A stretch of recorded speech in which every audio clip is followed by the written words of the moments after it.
warahmatullahi wabarakatuh. Halo semuanya, perkenalkan nama saya Siti Hawa Hanifah dengan akhiran NPM 145. Saya dari Fakultas Keguruan dan Ilmu Pendidikan, Prodi Pendidikan Bahasa dan Sastra Indonesia. Saya dari kelas 2D.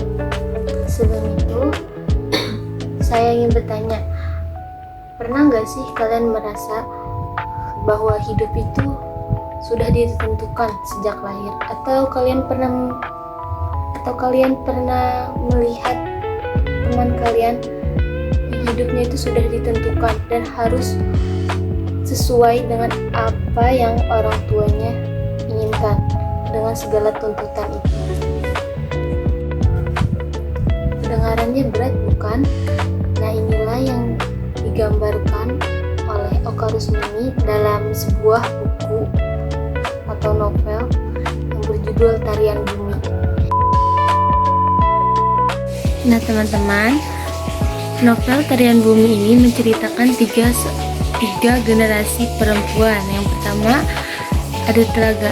Ia merupakan putri dari Brahmana, seorang putri Brahmana yang sejak kecil hidupnya sudah diatur oleh tradisi dan adat.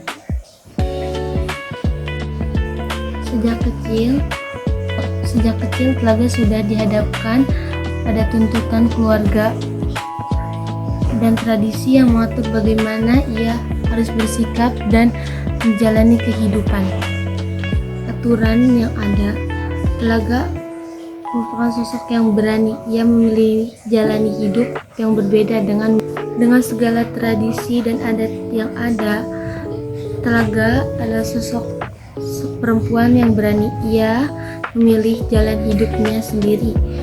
Ia menikah dengan seorang pria yang berbeda kastanya, dan kasta seorang laki-laki tersebut lebih rendah dibanding dengan kasta Brahmana. Keputusan ini membuatnya harus meninggalkan kenyamanan hidupnya sebagai bangsawan dan menghadapi berbagai konsekuensi, mulai dari penolakan keluarga hingga kerasnya kehidupan baru yang jauh dari kemewahan. Novel ini juga menceritakan kisah ibu dan nenek Telaga yang masing-masing memiliki kisah perjuangan sendiri dalam menghadapi tekanan adat dan ketidakadilan bagi seorang perempuan. Di sini terlihat bagaimana perempuan seringkali harus berkorban dan terikat oleh aturan yang tidak selalu adil. Dengan alur yang mengalir dan penuh emosi, Tarian Bumi menggambarkan konflik antara cinta, kebebasan, budaya, dan tradisi. Novel ini juga mengajak kita untuk melihat bahwa kebahagiaan tidak selalu datang dari status atau kedudukan. Nah, menurut saya kelebihan dari buku ini sangat detail sekali dalam menjelaskan dan menggambarkan adat yang ada di Bali tersebut, sehingga membuat pembaca tahu bahwa di Bali erat dengan nilai-nilai kasta dan kebangsawanan. Dan untuk kekurangan dari buku tersebut, menurut saya dengan alur yang maju mundur atau campuran ini terkadang membuat saya bingung untuk memahami alur tersebut, dan banyaknya bahasa Bali atau bahasa daerah Bali yang tidak dijelaskan, yang banyak dipakai namun tidak dijelaskan dalam buku tersebut.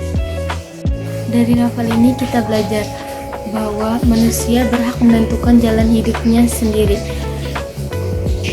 dan perempuan tidak seharusnya dibatasi oleh adat, kebudayaan, dan pandangan masyarakat, terutama menempatkan perempuan pada posisi yang tidak adil. Karena keberanian untuk melawan ketidakadilan yang terkandung dalam novel Tarian Bumi ini.